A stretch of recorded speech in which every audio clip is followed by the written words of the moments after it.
I'm Vibhuti, a third-year exhibition design student from NID Ahmedabad and a Team Bate member. Bate is an interactive platform where we invite creative and design professionals to have conversations around design. And today with us we have Anant Ahuja.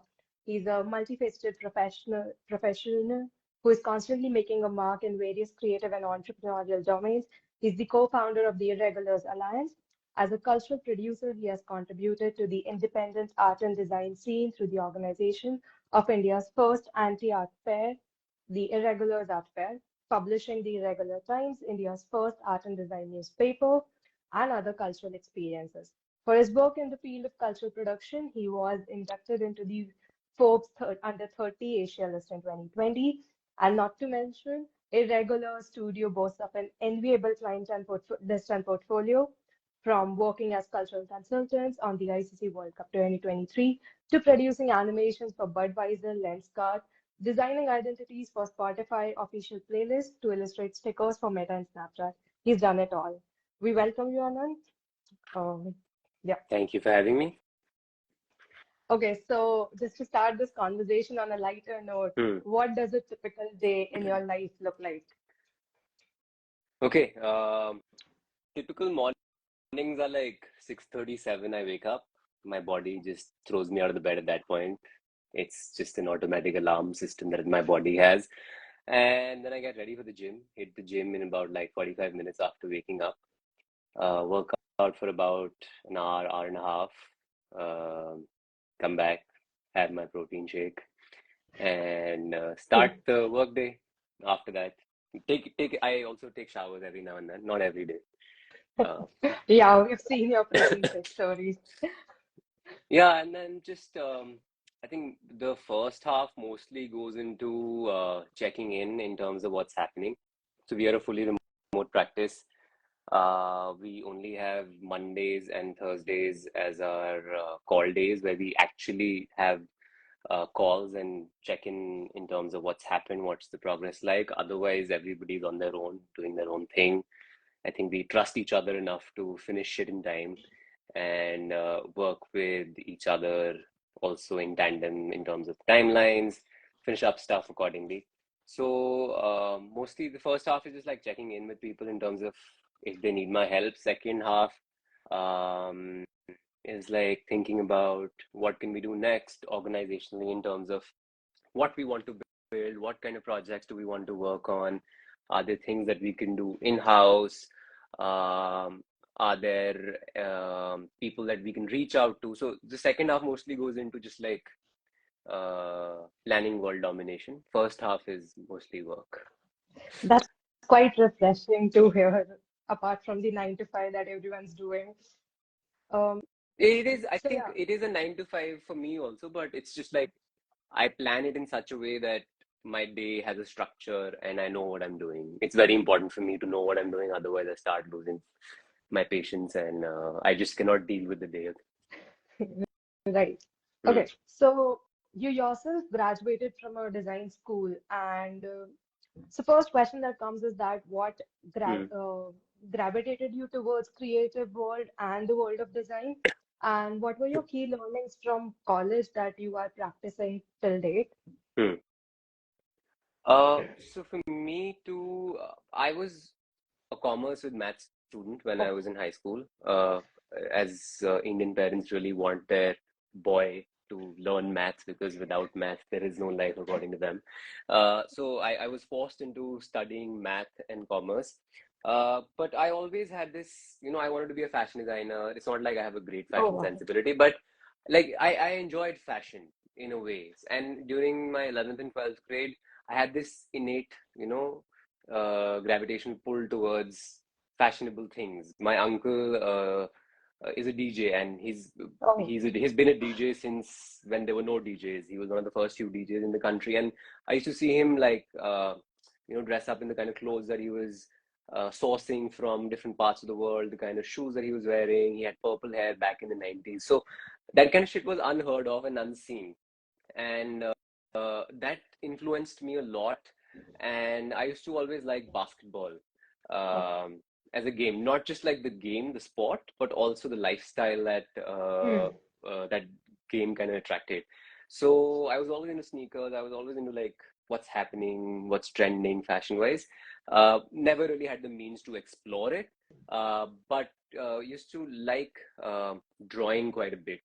And not like, a traditional drawer who would like have the right ways of, making a human figure look like a human figure, but, my way of drawing people playing basketball at the back of my notebooks.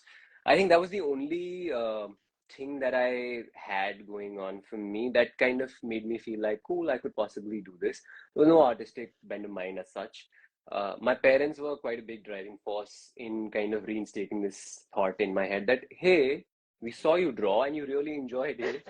Why not just go for this? And that's how I ended up going to a design school.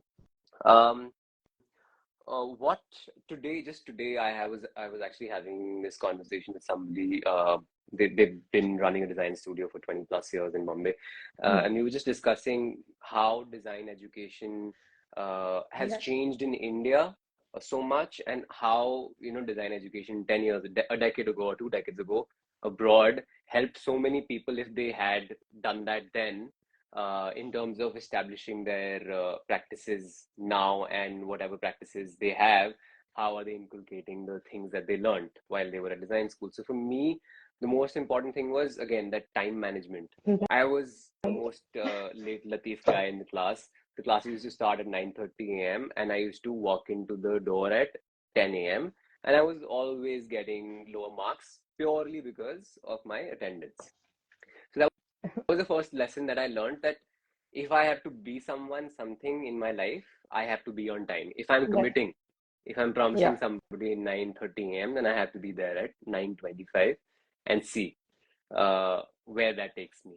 Second thing was, so we used to have these uh, class critique sessions where, of course, the teacher will give us feedback on the project that we have, but it was anonymous critique also. So we could write our critique, and it wasn't like fuck this guy, hate him, hate their work. It was more like constructive feedback that you would, Right. once the person has presented their work in progress or the final project, you'll write it on the chit and put it in a bowl or a box. So nobody knew who said what, but everybody got that critique. So of course we are as I said, a remote company. We do not have Yeah. access to sitting together at the moment. Uh, but we make sure that anybody, whoever's done something, and even if it's a work in progress, we show our work to the whole team so that the team knows, first of all, that this is being worked on, because everybody is like kind of working in silos, right? Right. They're working on their own Right. project. They don't get to know what's happening with the other people. So it's kind of important for the other folks to know what you're working on, and also not just be like, wow, great job, you've done such a great piece, but also give constructive feedback. Yeah. It, Right. it is We always do. good to kind of keep it out in front of everyone.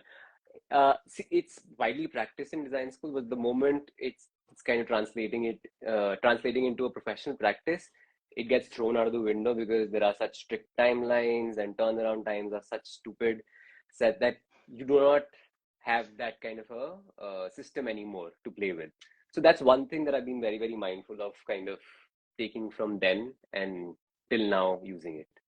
Yeah, right. Because we also practice having open sessions where everyone just critiques work, and it's a lot to learn from your own peers. Yeah, It's great to see that being continued in a professional setup as well. yeah. So you talked about you being a not the typical drawer and not doing it the realistic way, and we see that Hmm, in a lot of your work as well. hmm, And this brings me to the question that organizing India's anti-art fest fair hmm, was actually a very bold move. So first, I would hmm, want you to talk about what is the anti part of it, hmm. and what was it that motivated you to challenge the traditional art fairs, and what impact did this unconventional approach have on the art scene in India? Hmm. I wouldn't like to make it sound very revolutionary. These kind of things have happened around the world for the longest time, since the art fair traditions have been around, honestly. Yeah, So it's not like we did something that was path-breaking or groundbreaking conventionally, but it hadn't been done in India till then. So anti-art right, right. fairs, the word anti-art fairs is not, it's not like it's anti-India art fair or anti-art. or anti-fair. Yeah. It's just a term that's been coined to call art fairs that happen on the fringe while the traditional art fair is happening. So that's where the Right. anti-art fair thing kind of comes from. Uh, while we were doing it, uh, it was basically a whim that so my partner Tarni, it was her idea. First of all, I wouldn't take full credit for this at all, never ever.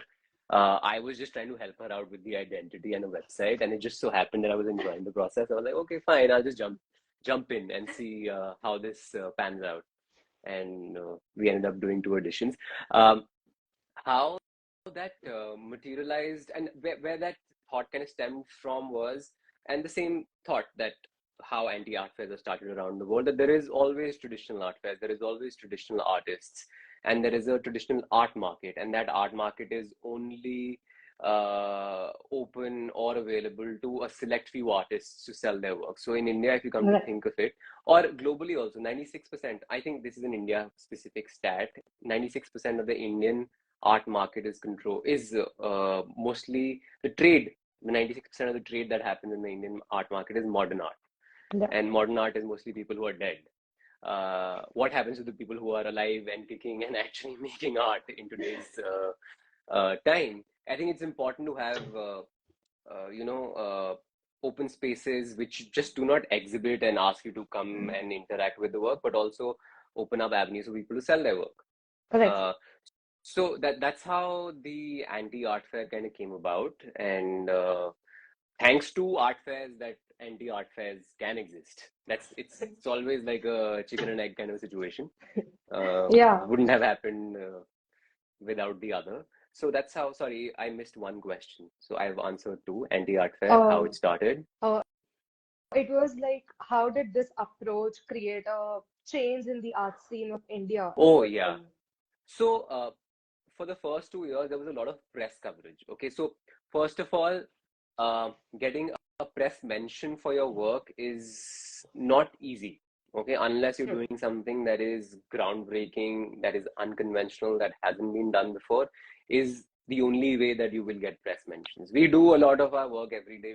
We do not get press mentions for any of that shit.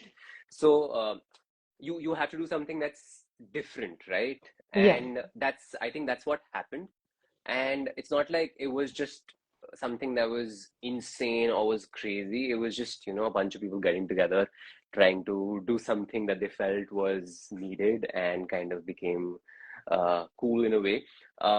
But how the press mentions amplified the work that we were doing is what brought about a change Hmm. amongst the conventional thinkers.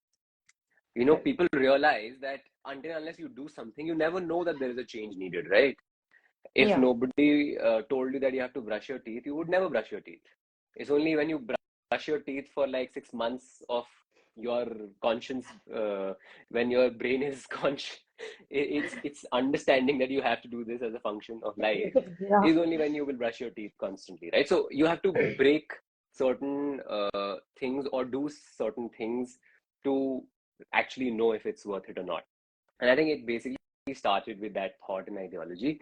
And after that, we have particularly seen a lot of art markets, a lot of unconventional art spaces come about.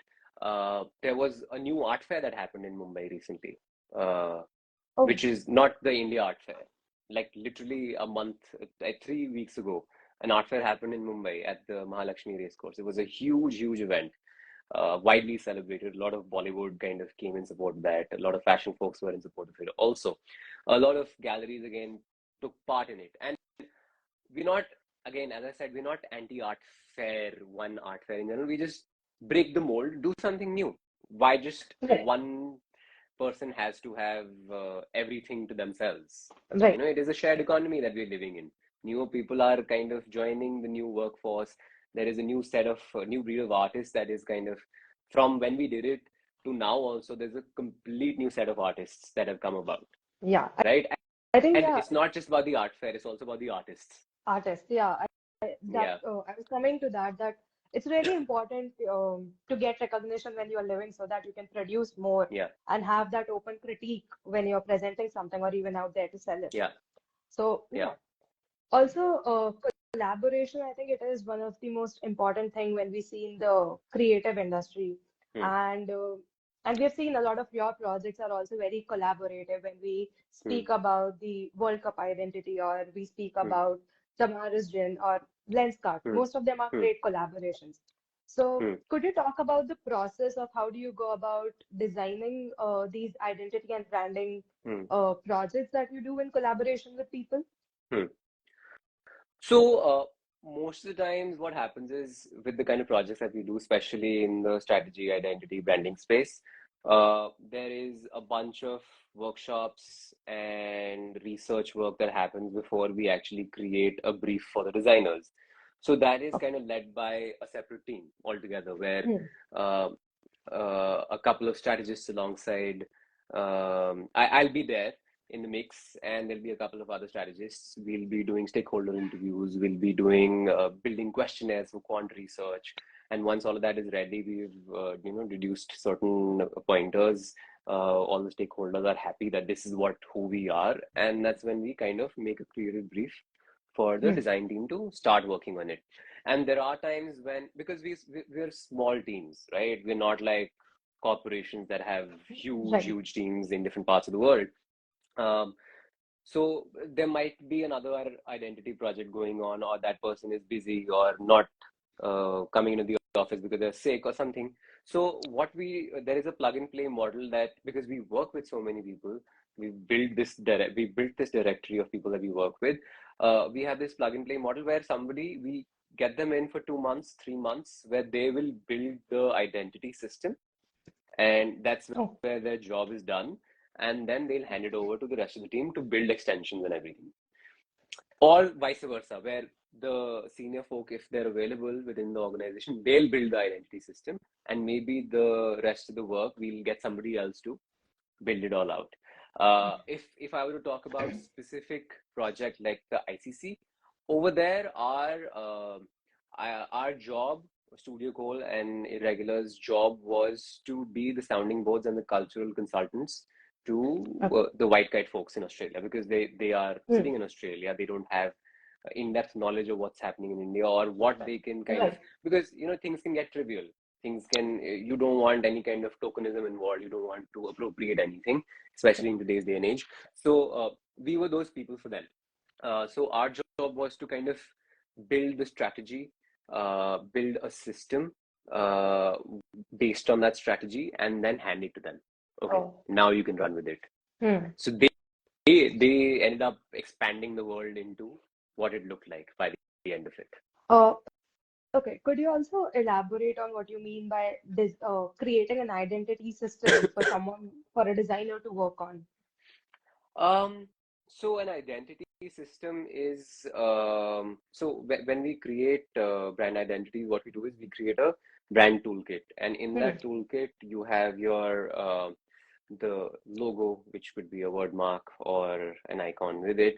Then you have the colors for the brand. Then you have so generally the kind of scale that we are working with the kind of brands that we have on board. Um, they're huge ass teams. They have their own designers. They don't have to, really reinvent the wheel Yeah, after we've they don't done the have to job. start from scratch. Yeah. So Yeah. what we do is we create templatized systems in a way. So, for example, if you have three primary colors, five secondary colors, six tertiary colors, and 10 seasonal colors. I'm just giving you a wide spectrum that you could probably Yeah. have for a brand. That's a lot of colors, and all colors might not work with each other. So we create preset combinations Hmm. that this will work with this for sure. Do not apply your brain, use this. This color of text will work on these colors. Do not apply your brain, just use this. Just So use it. there is an in-depth toolkit that we end up creating, and that's what we call a design system, Hmm. which also, once you've gone through the logo, the color, then you have the type hierarchy. Okay, in that Right. type hierarchy, you'll have a primary typeface, a secondary typeface. How do you use the primary typeface? How do you use the secondary typeface? From all the way to how do you rack the typeface, to what kind of kerning, leading, all of that is mentioned in this toolkit that we end up creating. Once you've figure that out. There is a possibility that you might be using a custom typeface, or there is a possibility that you have bought a typeface just for the brand. You cannot keep giving it out to other people. So in that situation, and everybody might also not have access to it. So what are Right. alternative fonts that you can use in that situation? If you're creating a document in Google or on Google Slides, what is an alternative font to the the typography system that you figured? Then post that. If you have imagery, if you have illustrations, how do you build them? Because we can create a bank for them, but at some point it'll get monotonous, right? What to Yeah, look for, how to look for it, where to look for it, all of that. So that's what we that's a call lot of, a design system. Yeah, it's very expansive. Every project is yeah. about 4 to 6 months minimum. Then, of Right. course, the grids that we love using. Yeah. Okay. So also, as we talk about a lot of branding and packaging right now, we see a lot of digital packaging that is happening because Hmm, most of our advertisements have gone into digital spaces like Instagram ads hmm. or websites or things like these. So, what do you think? How is the technology impacting the future of art and design? And how can the young designers Hmm. leverage from these advancements? Like people Wow, that's are a going away heavy from question. the Uh, See, things have definitely changed. Like when I open certain softwares today, I also get like a setback every now and then. Like, fuck, what is this? yeah. What are these buttons? What is this new tool that's come up? But I think it's good. It's important to kind of be in the loop with the advancements that are happening. Things have become much, much easier than, like, I remember when I was an intern, my first piece that I was given was, here is an artwork, trace it. And I traced it. I was like, trace, live trace. I Yeah. went back in 10 minutes and I'm like, what is this? Use the pen tool, figure out the curves. Um, so at that point, learning how to draw curves with the pen tool was a big task. Yeah. Half of that stuff has, to an extent, gotten automated. Now you have prompts in Illustrator also. So again, a lot has changed, a lot has happened, but I still don't think that the traditional approach or the Hmm. creative approach can be thrown out of the window. It is still very important that you use all the tools that are available to help you and build to a certain extent. But beyond that, you have to have the human touch. You have to have your Right. brains put into the work, because otherwise it'll just end up looking very homogeneous. You know what I mean? Because Right. there is Yeah. only limited set limited set of data available for the technology to kind of train itself on. You Yeah. still have to personalize the piece that you're working on, be it a brand, be it an illustration. It has to come from you. It has to have a touch of who you are for it to kind of shine through or be distinct.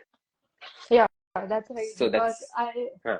yeah, even when we are here in a design school, Hmm, sometimes we are like, we are digitalizing a lot of things, but where are the hmm, emotions that's coming up with the design? So, hmm, yeah. Um, okay. I think this is a good time for us to go from design to the creativepreneur that you are and ask oh, some questions on those lovely. lines. Huh. So, how was your journey like going from a graphic designer to a creativepreneur? Hmm, And how do you think in ways design thinking has helped you start being or establish a successful entrepreneur? hmm. Um, so my journey kind of started with this tech startup that I was a part of called Airboot. It doesn't exist anymore. It's been bought by Freshdesk, and they kind of hired me as their everything designer, not the product designer, but like anything got to do with brand and Okay. marketing. I was supposed to handle it, and they asked me to be a creative entrepreneur in-house. Like I will be on a payroll, they'll be paying me a certain amount of salary every month, like consultancy. And there is no limited set of hours. It can be anything and everything. And the ability to freelance and build my own team. They gave me a Oh, space also to kind of have people if I want to. And I was fairly young myself. I was 23 at that point. So I think that was in that moment, in that 1 year of working in that setup and managing two interns uh, taught me a lot about workflows, how I also have to kind of relinquish control sometime and be like, fuck it, doesn't matter, let it go. Everything doesn't have to be an award-winning piece. Um, so slowly, that was the starting point of it, and then of course there was a decade of falling into shit with face down situation and realizing, okay, this is what's happened. Now we got to get up and move on and figure out stuff from here. Um, the how design thinking has kind of helped us. So I was very interested in branding from the get-go. I was very interested in typography. So I tried being I would do a lot of custom lettering back in the day, like, just make logos, just make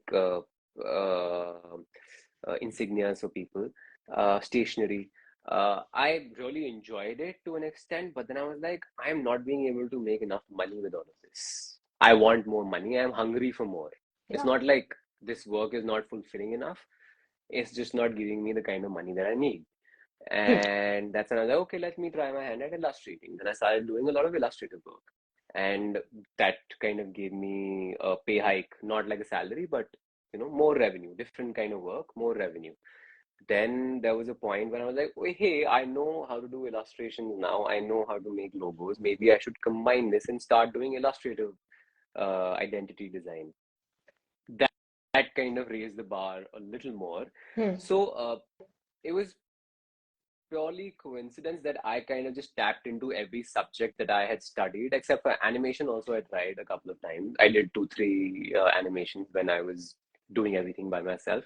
But these 2, 3 things kind of helped me understand that, hey, you can pick up things, make them into a bouquet of services, and then sell that, package that, and sell that. And that can kind of give you a higher price that you can demand a higher price basically with all of that, rather than just doing one thing. And you don't have to do everything. If you are a good illustrator, there is a great illustrator also who is in need of work. Get them on board, work with them, let them do the illustration, you do the word mark, let somebody else put it all together for you.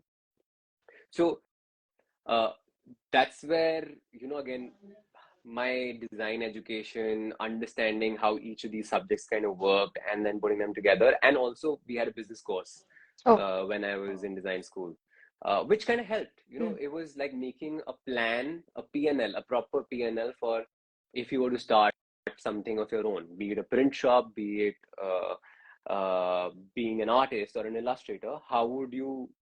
What kind of projects would you like to do, and what does your P&L look like, an abstract situation? So that was applied in the beginning. Now I don't apply any of that shit. Now I'm just like, jo karna hai. But I was very, very meticulous about these things. I would keep receipts for everything, and these are my expenses. This is what I've spent. This is what I've earned. All of that. And then there was an understanding, because I realized that all of these assets individually have a certain value. Package them together, value increases. So if it is increasing value for me, I am 1000% sure this is increasing value for the person that I'm giving it to. Then I started getting into understanding what value do these assets, because it is fully abstract, right? I can make a logo today for you and give it to you and be like, this is the best logo ever. You might like it in that moment, but 10 years down the line, what is the value of that logo? First of all, there is the brand resonance. People will, over a course of time, understand it, look at it, live with it. If they, love your offering, they will love the logo also. But if at some point your company gets acquired, that asset that you have, because it's created a certain perception value in people's minds, that is worth something. The font, that custom font that you might have created, that we created together, would have a value associated to it. When when Nokia got bought over by Microsoft, there was a certain value to all the design assets that were bought from Nokia. So that realization, and then obviously this was literature that I came across on the internet. I was like, how do I earn more money, basically? Did you Google that? No, of course not. There were many other ways of making more money, but I stuck to design. Yeah. And it was that hustling only, how to kind of package this Hmm. all together. So I think that kind of came in handy through and through. Hmm. Having an in-depth knowledge of what I do Right. Hmm. rather than just Uh, loving what I do. yeah. So when we talk about design and entrepreneurship and we're talking about the creative industry, Hmm, this is a very dynamic realm. hmm, And hmm, when we talk about something like this, we also think about the sustainable design practices. They hmm, hold a lot of value right now. hmm, What are your perspective and strategies when it comes to building these methodologies hmm. and continuously evolve and self improve? Okay. By sustainable design practices, we mean a sustainable business, right? Not Yeah. the And greenwashing side of things. no, not the green. Okay. Okay, cool. So, uh, um, why is it important? Because um, if you're a lawyer or you're a dentist, let's say, okay, you will have somebody coming into your clinic and saying, "My teeth are rotten." You will try and save the teeth. You save the teeth, great. Uh, that's a momentary, thing that has happened in that moment, and you're like, my first case was saving teeth. I have saved teeth. Great job. Second time it happens, somebody's come in with rotten teeth, and this is an unsolvable. You cannot salvage anything. You'll have to take everything out and put a new Hmm. denture in there. Okay, you still have made money. It, you No. can be sad about the fact that you could not save the teeth, you could not save the set of teeth that this person had, which were rotting. But hey, you ended up doing something new now. So it is when you start a creative business, as creative folks, we tend to get very emotional with what we do. Hmm. We want everything to look perfect. If your name is on it, it has to be first class. If it's not, we will not worry about the money that's come into our pocket. We will be sadder about the fact that this is not what I No. wanted to do. And I'm Yeah. not saying you should not thrive to do good work. Please, by all means, we should thrive to get all the recognition in the world. We should always, be standing up for good work and also telling the world what it is, that the good work looks like, not just with client projects, but also because unless you put it out there, as I said, Yeah. unless you do it, nobody else will know. If there is no public knowledge of it, how will people know that this is good work? So, but at the same time, it is you choose your battles wisely. Hmm. If you want to do it in the longer run, there will be certain things that you will have to do that you will hate. You will be like, why am I doing this? And this is a reality, when you see people's portfolios from around the world, you have great looking portfolios, fantastic, fantabulous work, but that's only 40% of the work that they do. 60% that they do to actually make money and retain the kind of talent, because talent is not Yeah. cheap. Good talent is expensive, and that can not only be done with great work. You have to do gritty shit also to be able to. And as I said, it is a practice, right? You are a Hmm. lawyer. One case you lose doesn't mean that you've lost all cases in the Okay. world. There Yeah. will be a better case, and but you've still gotten paid to lose that case. Just remember. Yeah. Right. So when we talk about someone who is running their own creative venture, how is it Hmm. that someone measures that success, or how do you identify the right opportunities that ensure that you are building up and higher for that venture? I think everybody has a different ideology and a thought process in terms of growth. The way I look at growth might be completely different from the way somebody else looks at growth. For me, growth is that 5 years from now, I am not working. I am only Yeah. working to not work. That's how I look at it. I have, of course, I want to be in this field. I want to be doing other stuff, but I don't want to be like, इसको इधर करो, इसको इधर करो, इसको ऊपर करो. You know what I mean? Yeah. So Yeah. that is growth for me. I want to be able to travel the world. I want to be able to have a gym in my own house, and not to go to the gym every day. I want to be able to afford certain things, which is not monetary affording, but afford time. Yeah. Having more time to myself is growth for me. But as a studio, I would want the studio to flourish too. It's not like if I stop working, the studio can fall flat on its face. I don't care. It's still a Yeah. baby that is mine, and I would like for it to grow as much as possible. You just have to find the right people to work with. You have to, so let's say you are an illustrator. Okay, you are working in one market, you have a certain ceiling height to the kind of revenue that you can earn in that market. Okay, let's say you can earn 1 lakh per year maximum. उसके बाद काम मिलेगा ही नहीं. That's the topmost position of revenue that you can be in. Now, what do you do after that? You still have time, right? Yeah. You are thinking that somebody else is doing more work than I am. Then you start looking for representation in other countries, in other geographies, or start reaching out to the kind of people that you want to work with, because there is only X amount of inflow that can happen. If you want to make it 2X, you have to reach out to, you have to Right. ask for things. Nothing can just keep coming all the time. Yeah, I think that's really important for us to learn that we need to reach out. We should show the work that we are doing Yeah, because if and we don't also do, plan for people it. won't notice. Exactly. Yeah. And plan for it in a way that, when a bucket is getting filled up with water, there is a point when it starts overflowing. When that, so inflow is there, but you don't have the means to kind of control what to do with the inflow now. You need to have other buckets on the side also. So you have to plan for growth as well. It's not like Right. growth will happen. Growth comes at its own cost. Hmm. When in Hindi, we say कुछ पाने के लिए कुछ खोना पड़ता है. Growth also Right. comes at a cost. Hmm. For me, it has come at the cost of losing my hair, first of all. Joking. It has clearly come at the cost of me having to stop designing most of the time. Hmm. All I'm doing is reviewing stuff throughout the day. Hmm. If I get to design, great, but I've started enjoying other things. I like directing more. I Hmm. like writing more. I like thinking about how to grow it more. These kind of things. I like Yeah. teaching, maybe. So you have to plan for yourself in terms of what growth looks like, because growth is not just like this. There are Hmm. multiple trajectories that you can take when it comes to growth. Yeah. That was really insightful. Yeah. So I think this would be our last question for the session, and then we'll open up to the audience. Sure. Um, so what advice would you have for young designers who are trying to break into the industry?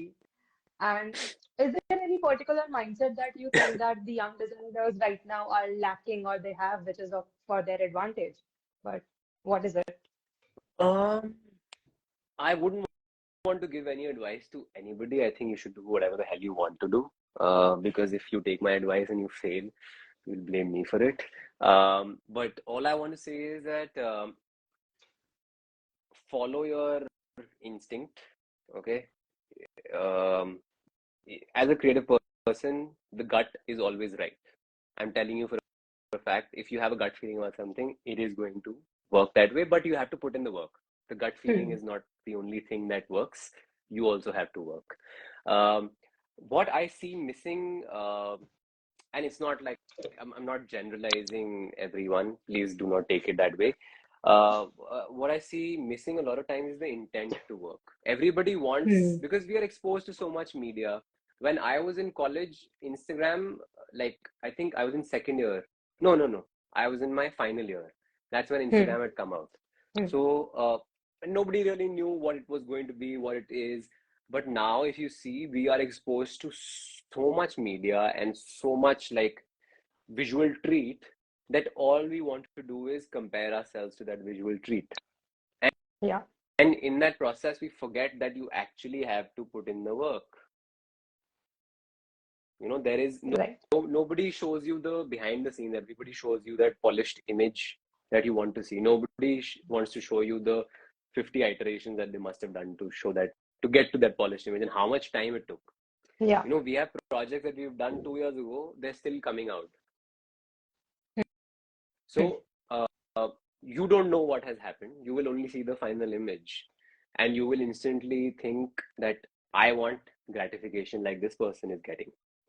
So that's one thing that and it takes a toll on people's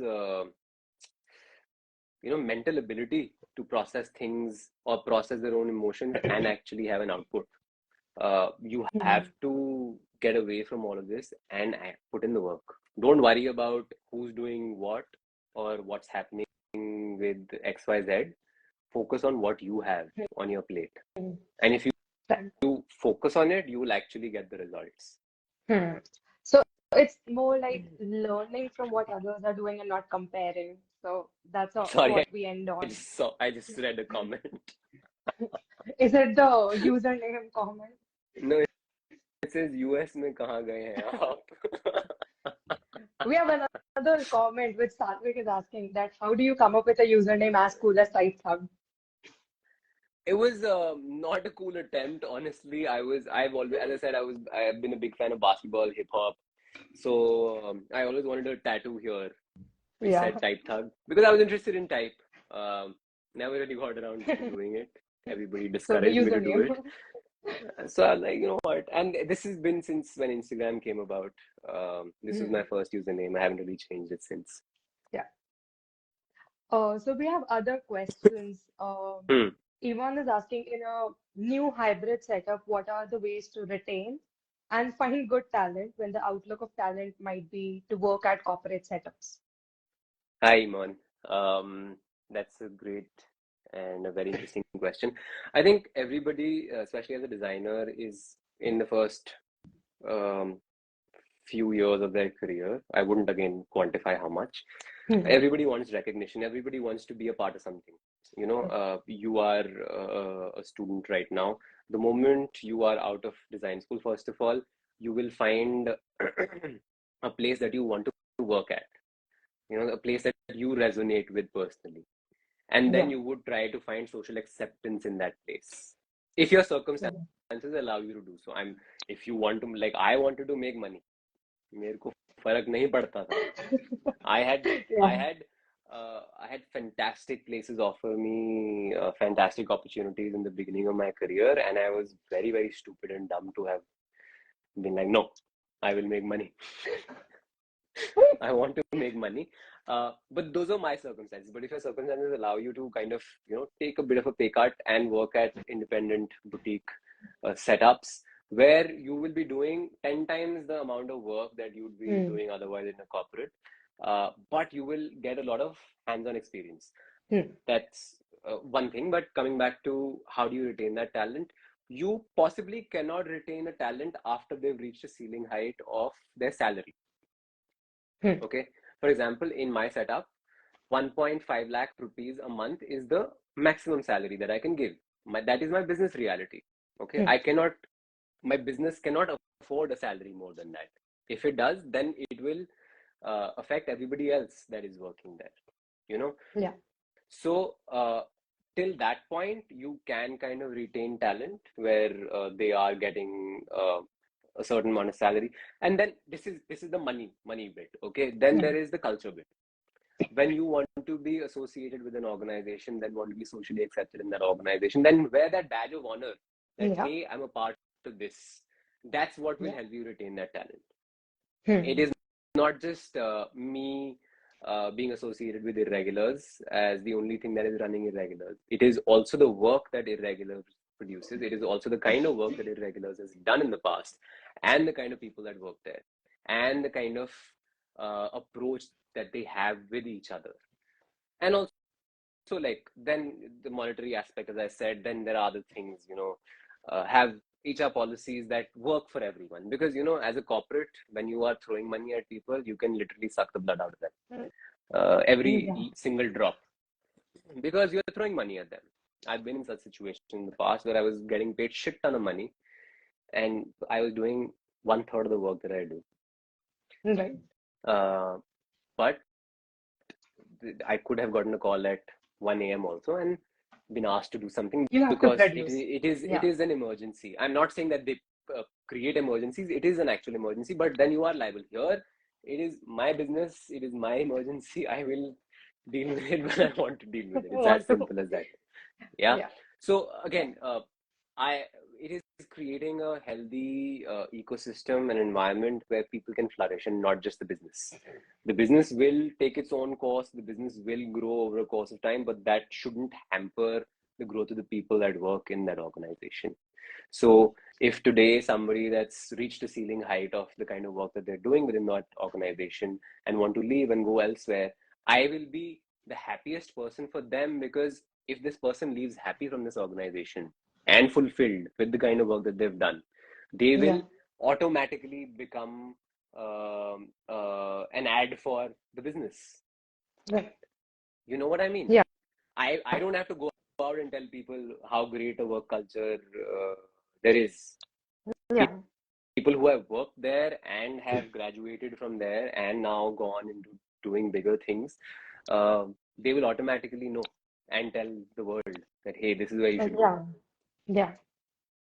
Like with that, there's another question that Aniket would ask, that how do you set yourself apart when starting out, and how do you find balance between your fulfillment and the client needs? Oh, such a deep question. You will never feel fulfilled, I'm sorry. There will always be there will always be something that you'll feel that is not enough. That being said, I think you just have to find happiness in the moment that you're in. At some point, fixing a dent or fixing somebody's teeth was good enough job, and feeling successful was great. Then at some point, that was replacing the whole denture. Giving somebody a new set of teeth altogether became a step up in a way, and feeling fulfilled. So there will always be something more that you want, but focusing on what you have in that moment will actually help you progress, because then you will know that I have done this enough. Now I'm ready for the next step. Hmm. And of course, Someone just wrote, opportunities will come and go. Sorry? someone just wrote, client बोला blue color use करने का तो करने का. हाँ करने का तुम्हारे पे नहीं है वो. Now deduce it like this: if somebody is asking you that, give me shit, and you actually give them flowers, you cannot if they won't be happy with flowers, then you have to give them shit, right? Yeah. If that's what they Okay. want, that's what So they want. we'll move on to the last two questions. Yeah. He is asking, how can a designer use a multidisciplinary approach to their advantage? How can what? Sorry. How can a designer use a multidisciplinary approach to their advantage? If you know multiple things, you have all the advantage, man. But don't use it to your own advantage, and try and experiment with as many mediums as you can. Let's say you are a great illustrator and a great animator. If you can create an animation by yourself, you don't need anybody else in the mix. But at some point, if you are growing just as that, you will reach a ceiling height, and then you'll be like, okay, I need to now make a decision.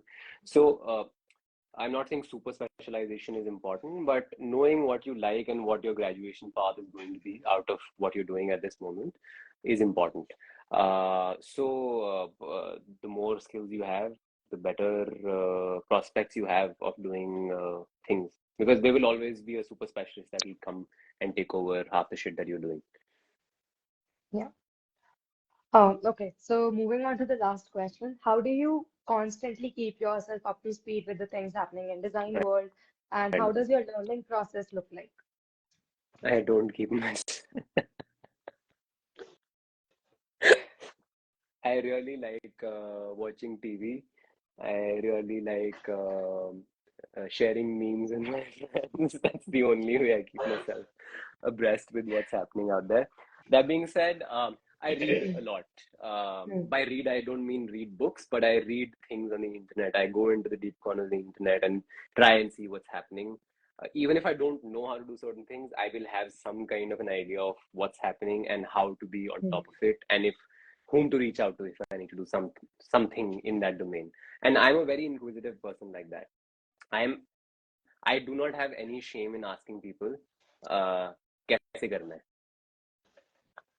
So always Right. be inquisitive. That's the only way to grow. There was a point in Great. time in college when people didn't want to talk to me only because I was asking them so many questions. I was like, great. Great. This session has been amazing, and we have been bombarded with a lot more questions, but we don't have that much time. But thank you, Anant, for joining us and having this conversation on design and entrepreneurship. And it's been great. Thank you for having